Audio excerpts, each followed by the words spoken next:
And welcome back to Mark My Words Football Podcast with Rob and Scott.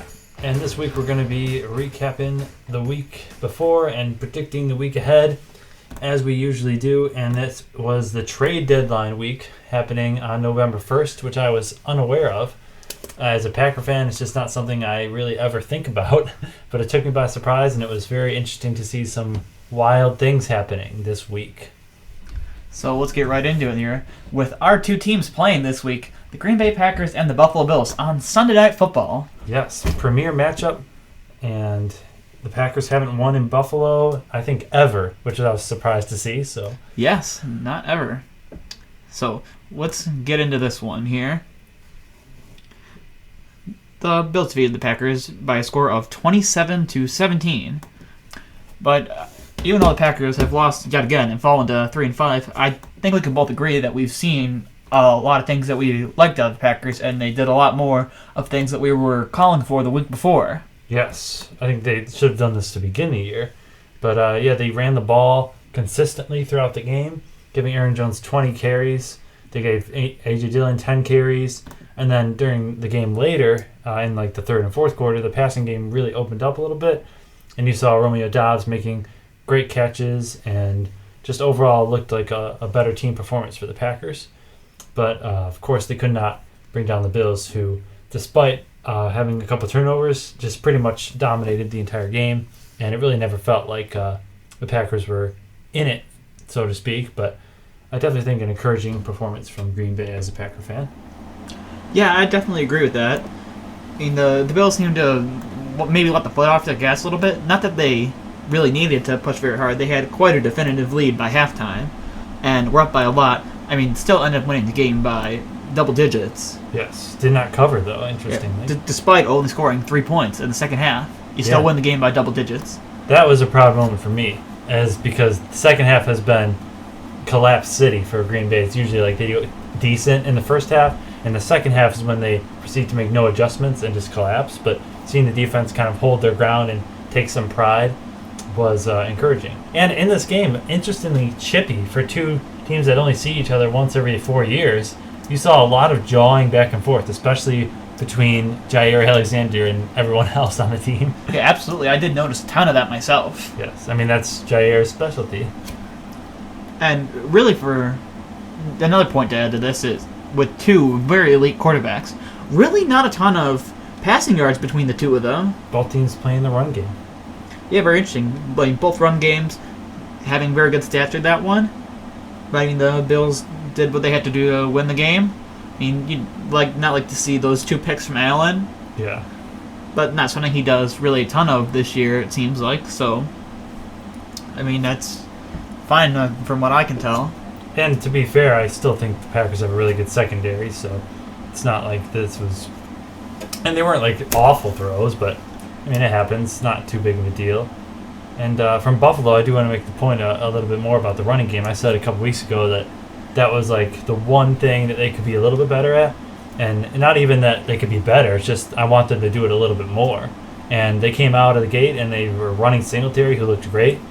And to further emphasize that, they went out and got another running back, Nyheim Hines, which I thought was a really good pickup. So I think Buffalo really is trying to... They see that one, not an issue they have, but I think that one area they could be a little better, and they improved it. So kudos to them.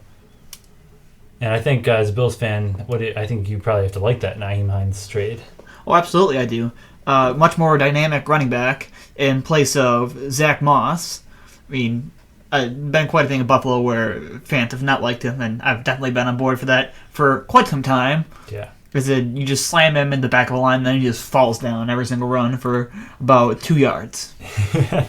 So very excited to get a more dynamic back, Nyheim Hines. Yes. Very, very good athlete in Hines. He's still younger than I thought he was, and he's a dynamic player that you can use anywhere in the offense and on special teams. Sure. And Green Bay, on the other side of it, staying usual, not really doing much at the trade line. They were involved in some things with DJ Moore, but, not much there. I mean, this is what we kind of hear every year from the Packers.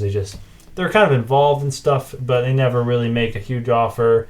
It said they made an offer for Claypool, second-round pick, but it said that the Steelers chose the Bears to trade with because they thought the Bears would have a higher draft pick. So whatever. Like, I didn't even want Claypool that much, but is what it is. We'll just have to see how it goes. But I'm definitely feeling a little bit better today about the Packers than I was this time last week. So that is a positive in my book. And getting into the trades a little bit more, we want to talk about some of these trades and we're going to give you some of our grades for these. So there's a lot of small ones that happen, but the big ones that everyone's paying attention to is we have the Falcons trading Calvin Ridley to the Jaguars for a lot of conditional picks. So it could be a 5th round pick based on reinstatement into the league, a 4th round pick based on making the team. So those are probably going to be obviously in effect. And then playing time is a certain marker for that. You get a 3rd round pick. And if they sign him to an extension, it's a 2nd. So it's potentially a 2nd, 3rd, 4th, and 5th for Calvin Ridley. So what do you think about this trade here after seeing this one initially?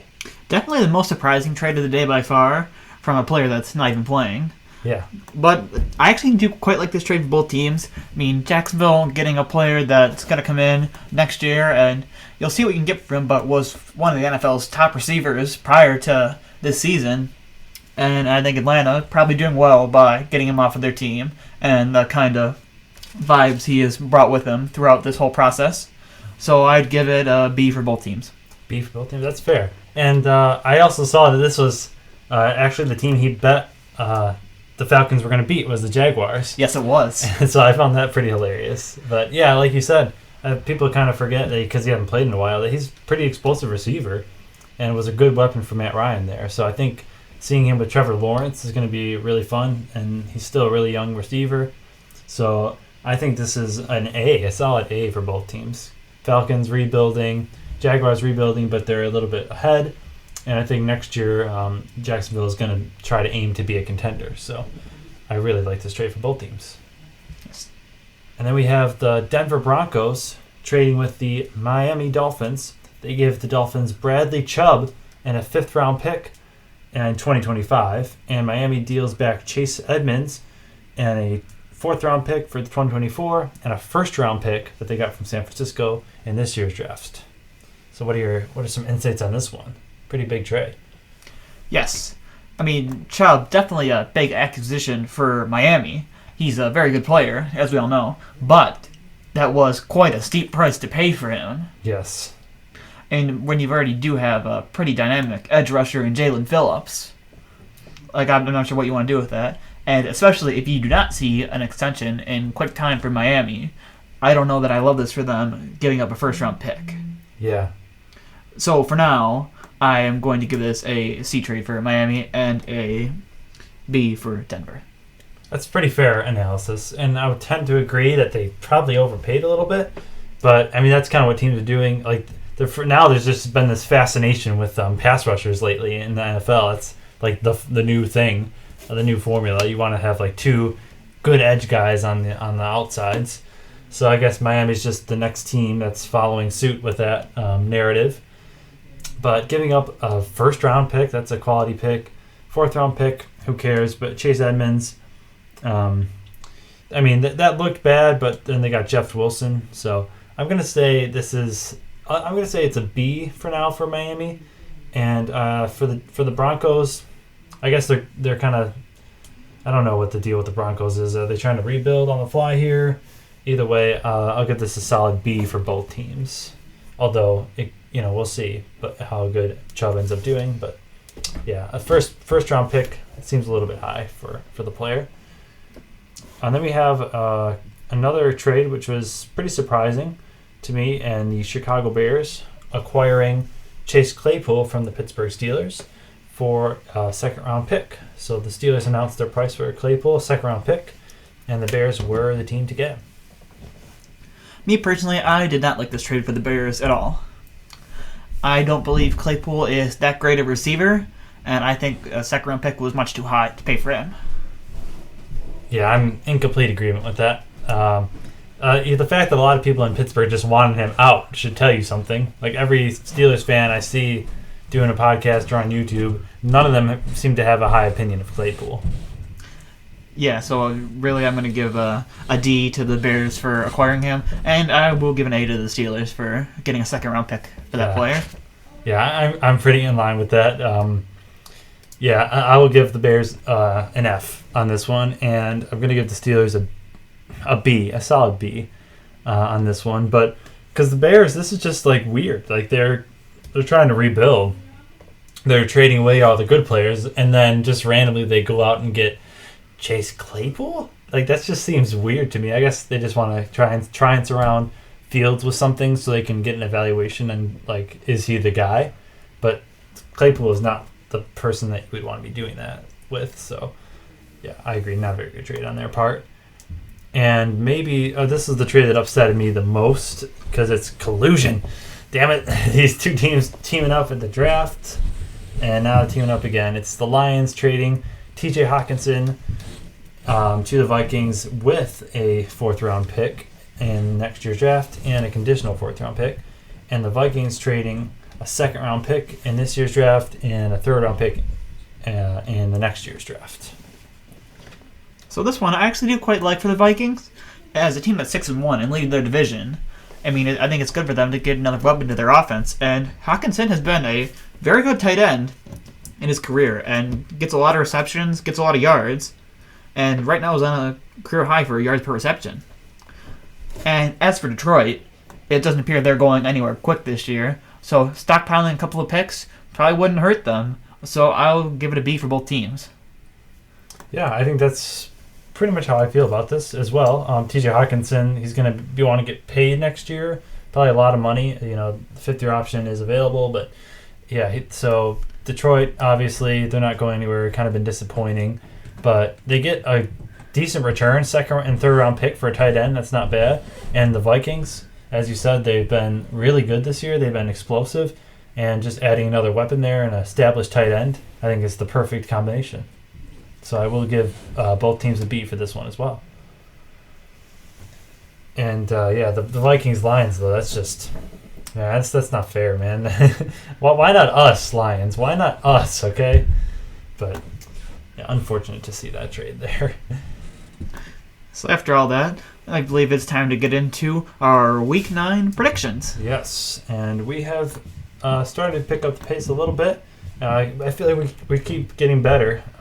I did go 11-4 last week. And I believe, what did you go last week? I was 9-6. 9-6. So we're on the winning column again, okay? You're still doing much better than I at 68-54, while I sit at 59-63, still trying to get to 500. Yeah, it might be time to start picking some underdogs. Might be. I mean, that's probably been the thing we should have both been doing already because underdogs seem to be not really underdogs this year. Yeah, definitely. Always some chaotic picks. Well, last week was pretty tame as we were looking through the games and the final scores. Last week seemed to be pretty tame. Yeah, compared to many of the weeks this year, really not a lot of craziness. We've opened up this podcast many times saying about how crazy this week has been. Yes. This year, not as much, other than for trade's sake. Yeah, this week, rather. But, And in correspondence with the theme of this year, we have an absolute crappy Thursday night football game, and I mean crappy. It's the Eagles versus the Texans. And did I mention that this game is crappy? Again, for Philadelphia, should be an absolute demolition of a poorly Houston Texans team. Yeah, and just absolute beatdown. And I don't know if they're going to be playing their recently acquired acquisitions, but either way, this is going to be an absolute blowout. Bet on the Eagles for this game. And moving on to the Sunday games, this one is should be a lot more entertaining because I have no idea what these two teams are. It's the Los Angeles Chargers versus the Atlanta Falcons. In this one, I have the LA Chargers coming out on top. As do I. But I will have a caveat with this, and I will have a mark my words, first one in a long time. Oh, here we go. So Atlanta Falcons, I was not high on to begin the year, and they have shown me that they can be a really explosive team on offense. If they clean some things up on the defense, I think they're more than good enough to be in the playoffs in the NFC. Their division's weak. Tom Brady and the Bucs are not looking good. So mark my words, the Atlanta Falcons will win the NFC South. Very interesting. Mark it right now. I'm marking it down. And that actually duels the Mark My Words from last week, Really? where I guaranteed the Bucs to not only win their division, but be considered elite by the end of the year. Oh, okay. So this will be a very interesting one to keep tabs on as the season progresses. Yes. Feeling bold. Now, that being said, I do pick the Chargers in this game. But I think once Falcons get Cordell Patterson back, they're going to hit the ground running. And now we got the Miami Dolphins versus the Chicago Bears. And Miami Dolphins 5-3, looking better with Tua in there, and the Bears trading away all the good players. So I'm going to pick the Dolphins in this game. That was going to be a logical pick, as I picked Miami too. Yes, and not really trusting the Bears. All they did, their offense is looking a lot better than it has been to begin the year. Certainly has, but they're still the Bears. Yes. They still have next to nothing on offense. So Miami, and of course Miami with Jalen Waddle and Tyreek Hill, should have no issue here versus the Chicago Bears. Yeah, I agree. And we have the Carolina Panthers and the Cincinnati Bengals. Bengals losing to the Browns on Halloween night, as I predicted, I will say. And I'm going to pick the Bengals to have a get-right game versus the Panthers. As will I. I think Cincinnati can get back on track and be considered one of the best teams in the AFC once again.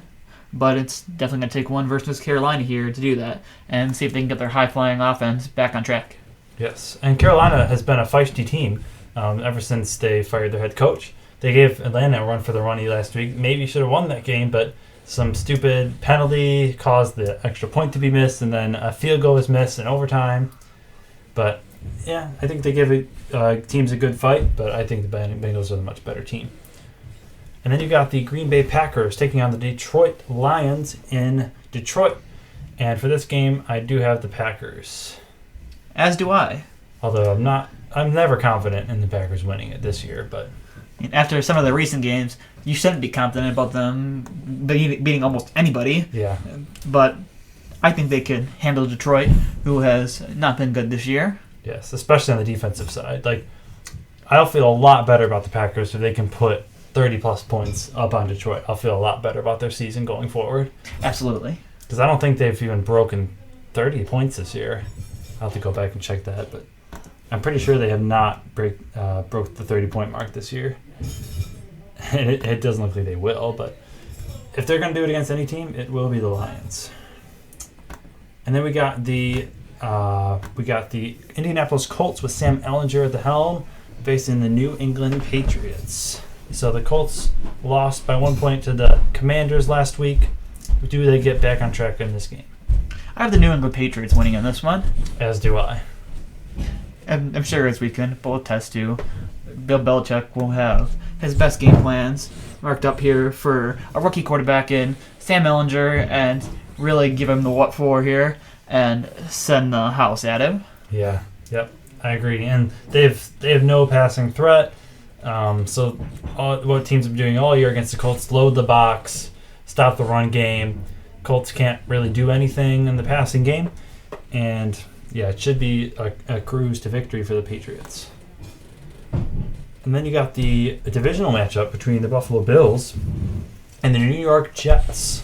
It's in New York. Jets have impressed more people this year than I think anyone has thought. But I am picking the Buffalo Bills to rout the Jets in this game. As mine. Yeah, it should be a blowout, signature style, Buffalo style.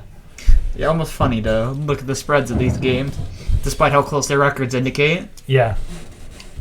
But that is why they do exist. Yes. As Buffalo is a much better team than the New York Jets. Yeah, it seems like Buffalo is just favored, monster favorites in a lot of the games they've played this year. And it appears that they will be double-digit favorites in every game the rest of the year, or almost every single one. Really? Yes. Even against Cincinnati? Going onward, they are 10-point favorites in every game except for one. That's got to be Cincy, right? New England. New England. They're like 10-point favorites over Cincy? Mm-hmm. That might change by come game time, but wow, they've earned it. They've definitely earned it. I will give them that. But, yeah. I mean, they just... They blow you. They can blow out any team. I don't really trust any team besides the Chiefs to give them a good game. I guess. Yeah. So I guess that's not even too crazy to be quite honest with you. But yeah. Sorry, I did that wrong. They were 7 for Cincinnati as well. 7. Okay. That makes a little more sense. I could see him blowing out the Patriots though. Like I wouldn't be surprised they blew out New England. Oh, absolutely. What was the score in the playoff game last year? Just absolutely insane scores. Yeah. They scored on every drive. So yes, Buffalo definitely looking like the best team in the league so far. And then you got an interesting matchup between the Minnesota Vikings and the Washington Commanders. So I think Taylor Heinicke is probably going to be the dude going forward for this year. It appears so, and probably a good thing for the Washington Commanders. Yeah. That being said, I will pick the Minnesota Vikings to come on top on this one. I will as well, but now the Commanders aren't a team that I just want to turn the TV off on.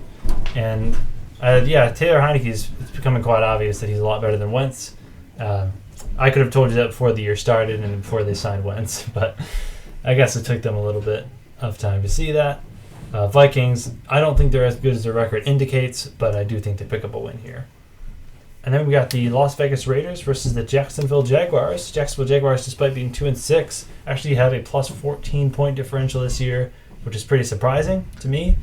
Despite that, I am going to pick the Las Vegas Raiders just because I still have some faith in the Raiders, guys. And for some reason, as do I. So I will also pick the Las Vegas Raiders. I don't know why I have faith in them. They've disappointed in every way this year, but I can't quite let it go. Looking at that offense, it still seems like they should be able to get it done with Derek Carr, Hunter Renfrow, Darren Waller, and of course, Devontae Adams. Yes, and Devontae Adams 1 catch for 3 yards last week, and Derek Carr only 100 yards passing. Just ridiculous. That's just unacceptable. But, I mean, hopefully they can have a good game against a Jacksonville defense that hasn't been all that great this year. And then you got the Seattle Seahawks versus the Arizona Cardinals. So Seattle beating the Giants, a surprise to a lot of people, including myself. They're going into into Arizona to face the Cardinals. Who do you got for this game? I have the Arizona Cardinals. I do as well. So, I got a little something here. A little mark my words for my own this week. All right. Pay attention, guys. We're marking this. Mark my words. The Seattle Seahawks will not make the playoffs this year. Oh, burn. Yes, I believe the Seahawks will not make the playoffs this year. That's pretty contrasting. Doing my, I just kind of went through the schedule. I actually had them competing for the division and having the same record as 49ers. But well, I believe the 49ers are a better team than them. Definitely. So when I'm going over the NFC, you've got your division. So I don't believe they'll win their division. And then going into your wild card spots right now, you've got the Giants, who already have a game in hand on them. You've got Dallas, who has the game in hand on them. And I think you've got teams like Tampa Bay and teams like the Rams and teams like Green Bay, who have been poorly to start the year, but could definitely turn it around. And I think by the end of the year, I mean, even Atlanta in there too, that by the end of the year, Seattle will be on the outside looking in. Wow, okay, bold. We're marking it down, though. Bold on both of our ends, I think, for our mark my words. But I think Seattle has proven, to me at least, that they're a pretty decent team. I think they're gonna beat. I think the Bucs are sunk. To be honest with you, I think the Bucs are done. I think they're gonna probably next week go into Tampa Bay and beat them. But that's just my opinion, and we'll see who ends up being right on this one. But we do have the Cardinals winning. Yes. And then we got two teams. This is probably the most interesting matchup of the week. The Los Angeles Rams versus the Tampa Bay Buccaneers. Two great teams last year, getting off to a really slow start. Who do you have winning this battle? I have the Tampa Bay Buccaneers. And I have the Los Angeles Rams. But as you said, a game I will be very, very to watch and see what plays out. They've had many struggles to start this year as two teams who were considered favorites and even juggernauts in the NFC coming into the year and really haven't been able to do much of anything to this point at 3-4 and 3-5 respectively. Yes. Both have been very, very disappointing to start this. And yeah, I just think the Rams have they got a little bit more together. Their offense is looking a little bit better. But I could be wrong. I don't trust either of these teams. And then you got the Tennessee Titans versus the Kansas City Chiefs. This is a battle between two of the best teams in the AFC. It's a battle of the gods. Who are you picking for this game? Obviously, I'll be picking the Kansas City Chiefs. Yes, even though they're facing one of the best teams in the league. Yes, they're one of the best teams. Same record. I have no clue how. Yep. Tennessee, I don't feel like is a very good team at all. I mean, they have a points differential of -6. -6 for 5 and and yet 2. are 5-2. How is that 5 and even 2. possible? To be 5-2 with a points differential of -6. How is that possible? Wait, what is their score? Oh well, I mean, getting blown out by The Buffalo. Bills. By That Buffalo certainly does it. yeah, that's what does it because they won every game they won by like 7 or like less. Yeah, that was the game that did it, I guess. But I mean, with Tannehill at the helm, and I mean Robert Woods, but not really a ton at receiver, just running Derrick Henry 30 times a game. Yeah. Not a good team. No. I say not a good team, but we'll win that division either way. Because it's garbage. That's how they've gotten in the last couple of years, winning a trash division. Yeah, that was a horrible 1 seed last year. Yeah. I liked their team last year. I'm not gonna lie, I liked their team. With AJ Brown there. They were not the best. They were not the 1 seed though. They should not have been the 1 seed. Yeah, I agree based with on that. how good they were. I agree with that. And got beaten by the Bengals, as I predicted. They should have won that Bengals game though. They should not have. They should have. No. Yes. All right. Ryan Tannehill had 3 horrible interceptions that game. I'm not going to into that, but let's just say that they could have easily won that game. But, Could they have? Sure. Yes. Well, we'll get into that at a later time. That's off-season talk when we have nothing else to talk about. But now we got the Baltimore Ravens and the New Orleans Saints on Monday Night Football. And the Ravens coming off a strong win against the Bucks. Saints coming off a weak loss to the Cardinals. Who are you picking for this game? I had the Baltimore Ravens coming out on top in this one. And I have the New Orleans Saints prevailing victorious. Very interesting pick there. Yes. Any insight to this one? So I think that the Saints are a lot better than people give them credit for. Their defense is stout. The Saints, what are they playing? The Superdome. Sorry. Really tough place to go and play. Those Saints fans are loud. They're obnoxious. I think they're going to get to the Ravens play calling, and the Ravens choke away leads as we've seen.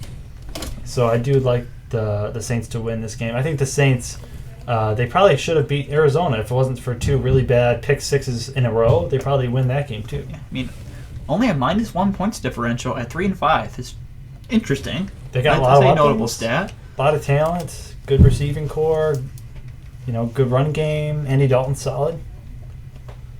And yeah, I do like the Ravens. I think they're a good team, but they just have a tendency to choke games. I believe Andy Dalton will be out after this game. You think so? I do. He hasn't played terrible so far. No, he's not, but I believe that they are going to switch back to James Winston after a loss to Baltimore. Yeah.